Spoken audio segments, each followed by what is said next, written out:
Today we're going to answer the question, is love really blind? Stay tuned to find out the answer. All right, cue that music.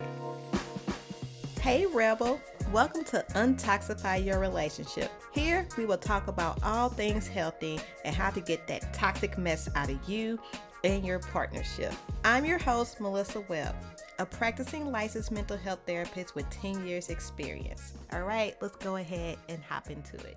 All right, y'all, this is episode 22, and today we're going to answer the question, is love really blind? This is the last episode of our dating series. My favorite reality show right now is Love is Blind. So Love is Blind is a show on Netflix, a dating show, and two contestants, man and woman, they go in the pods, they don't see each other, they only talk through a wall, and if they make a meaningful connection, they get engaged, and then they meet, then they go to Mexico for like a honeymoon period, and then they go into the real world, and they have 2 weeks to plan their wedding, and then that is when they either get married or they break up, and it's all types of drama. Been watching this since season 1 in 2020 when we was all stuck in the house and we ain't had nothing else to do but watch TV all day, and I love the show. Love the show for a couple of reasons. One, I think it's unique that they start off in pods, then they have to get engaged, and then they go on this whole journey of getting married. As the seasons went on, it gets crazier and crazier. And to be honest, I am here for the drama, and also I'm here to do all my analyzing of people, because that's what I do when I watch reality shows, because I'm a therapist. Anyway, on the show, when they meet in the pods, they're cool, and they form this quote-unquote connection, and then they get engaged, and they finally see each other. Everything is cool until they see each other. For some couples. Now, some couples seen each other, and they fell instantly in love, and they're still married to this day.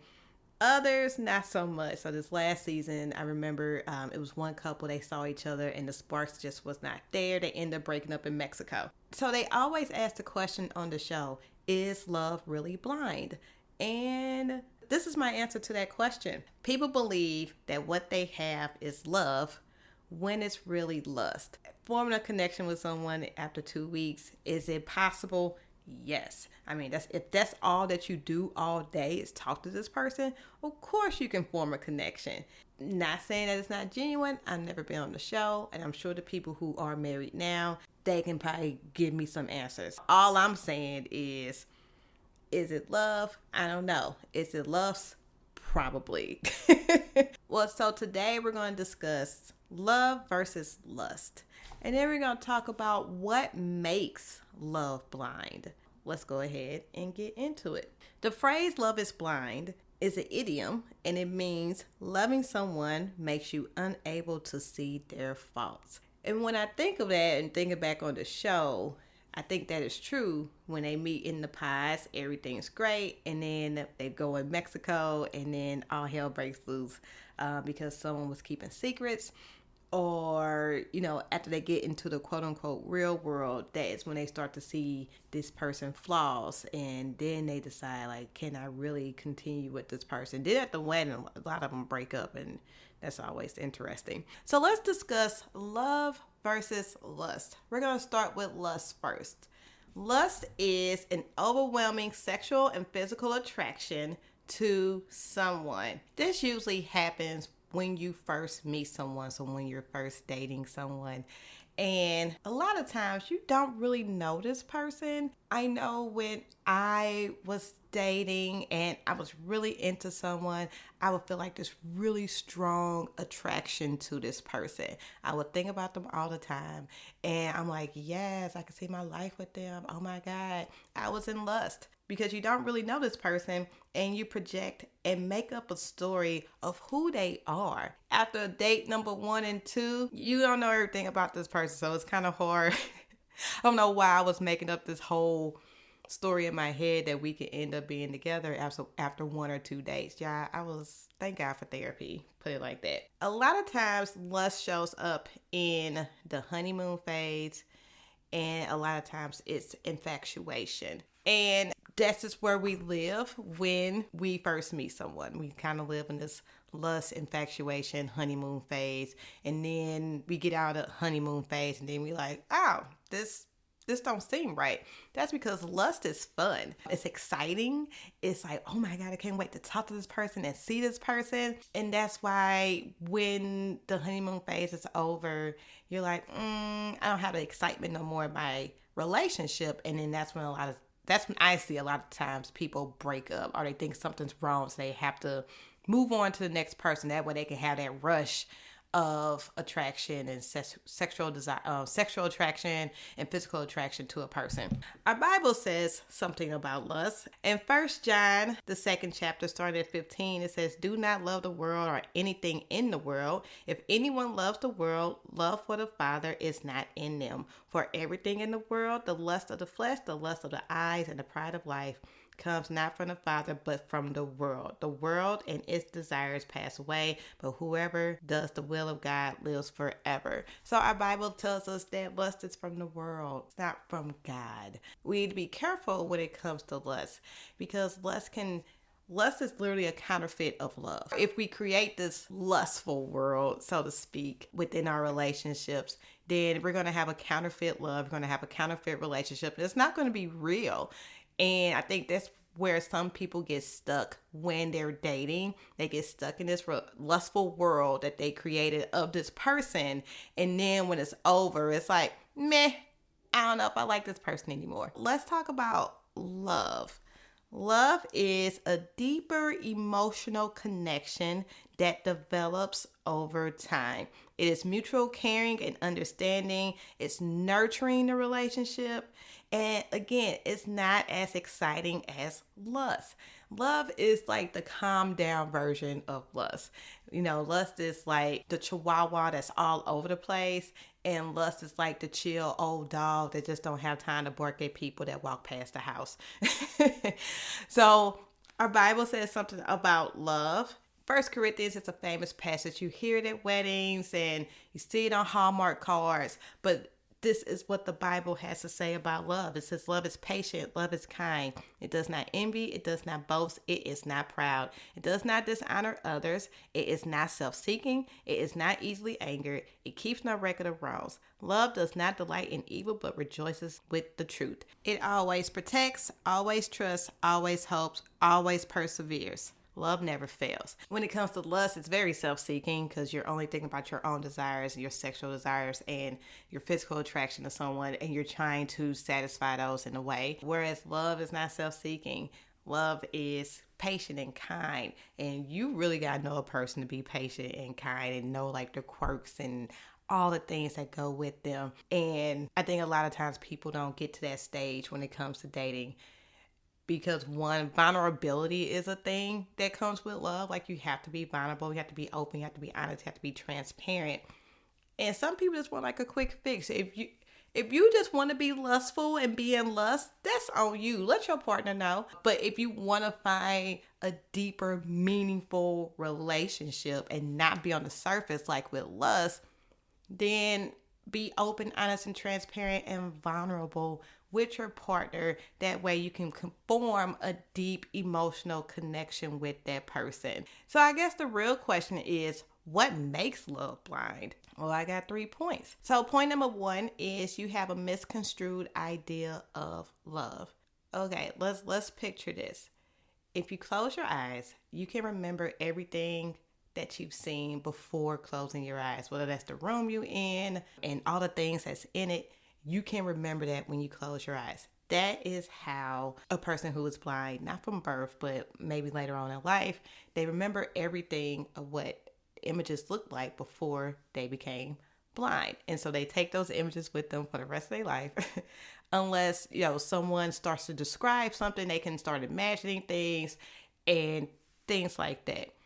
I feel like that's how the contestants start off. The contestants, before coming on the show, they have an idea of what love should look like. They have an image in their head of what love is. Then they get on this show and then they start loving these people from the image that they have of what love is. And then if their image is jacked up, then they're going to love people jacked up. That's what I see a lot of times on the show. And I think that's why I like watching the show, because my little therapist brain be going like, ooh, child, you need to go see a therapist or a professional, because a lot of times the people on there are loving people not in the way that they need to be loved. And I don't even know if that's talked about. Again, they spend 2 weeks in the pods talking to each other, so I don't even know what that looks like. However, due to editing and cutting and pasting from Netflix in, it looks like a lot of times people are going on the show, they have a jacked up image of love, and then they're projecting their jacked up image of love on other people. This in real life too, because I've seen and done therapy with people who have jacked up images of love, and then they're putting that on their partner. They have unrealistic expectations, and or they seeing things, and that's what they think relationships are, and it's not. You got to go off what the Bible tell you, boo. If love is patient, love is kind, and you over here being mean to your partner, that's not love. So let's not love people jacked up because we jacked up.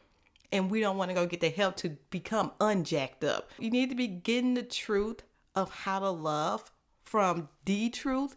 Y'all know the truth means the Bible here. Instead of from society. Otherwise, you're going to be out here foolishly dating, foolishly loving, foolishly being in relationships and wondering why no one wants to stick around because you loving people jacked up. Point number 2, you don't have love for yourself. In Mark 12:31, Jesus says, the second is this: love your neighbor as yourself. There is no greater commandment than these. The first one was love your God with all your heart and soul and mind. So if you're going to show love to everyone, you got to show love to yourself as well. It's kind of hard to love other people if you don't have love for yourself. Lacking that love for yourself, you will literally turn around and treat people not with love. You got to keep God in the center and love others and yourself, and this will happen naturally. If God is not in the center of your life and you are going off of your misconstrued ideal of love and you're loving people jacked up, that's because God is not in the center. When you put God in the center and you love God, that's why the first commandment is love the Lord your God with all your heart, soul, and mind, and with all your strength. If you're loving God, you're going to receive that love back. Then you will know how to love yourself and how to love others. If God is not in the center, you would not know how to love. That's why in 1 Corinthians talk about what love is. Love is patient. Love is kind, right? And do not boast. If you love God, you would think differently about how to treat others because you know what love is, because God is love at the end of the day. So loving God helps you to love others better, and it also helps you love yourself better. So remember, when you want to love others, you got to put God first. You got to put God in the center. And lastly, point number 3, you're only striving for lust. And if that's your thing, hey, you do you. That's your business. But if you want a deeper relationship, don't strive for lust, strive for love. Know that lust is only going to last. It's temporary, right? Lust is very temporary. Whereas love is a deep-rooted emotional connection with someone. That's why when you love God and God is, you got that deep rooted and you anchored in him, nothing can tear you away. And that should be the same for when we're loving people, and especially our partners, our people, that we've gotten to the point of dating where we're like, yes, okay, I can love you because you're healthy. Let's not love unhealthy people. You can love unhealthy people, but love them from afar. Healthy people, we want to love them. We want to have that deep, close connection with them. So lustful relationships are very shallow. You're afraid to get deep. You're afraid to be vulnerable. You're afraid to be open, honest, and transparent with your partner. And that may be because of hurt, some things that's happened in the past, trauma. Again, go see a professional to get that worked out, because if you want shallow relationships, that's on you. Humans, we crave deep, intimate relationships. So go ahead and allow yourself to have those relationships and not be shallow. In Galatians 5:16, it says, so I say, walk by the Spirit and you will not gratify the desires of the flesh. For the flesh desires what is contrary to the spirit, and the spirit what is contrary to the flesh. They are in conflict with each other, so that you are not to do whatever you want. We know lust is giving into those sexual and physical desires. Let's not give into those. Let's walk by the spirit and not by our flesh, because our flesh and our spirit are always going to be in conflict with each other. That's why you got to really tune in to what the Holy Spirit and God is telling you. That way we are not walking by our flesh, but we are walking by the spirit. And that way we can have healthy, meaningful relationships. So I think going back to dating series episode number 1, knowing your dating vision will definitely help you to not walk by your flesh, but to walk by the spirit. Hopefully, when you create your dating vision, you were praying, you sought out advice from spiritual leaders, spiritual family. Hopefully the Holy Spirit told you what to put on there. And so it is hopefully spirit-led and spirit-filled. Use that dating vision and take that with you and go out here and date and get the best partner you can get. Yay. All right, that is it, y'all. Thank you all for listening.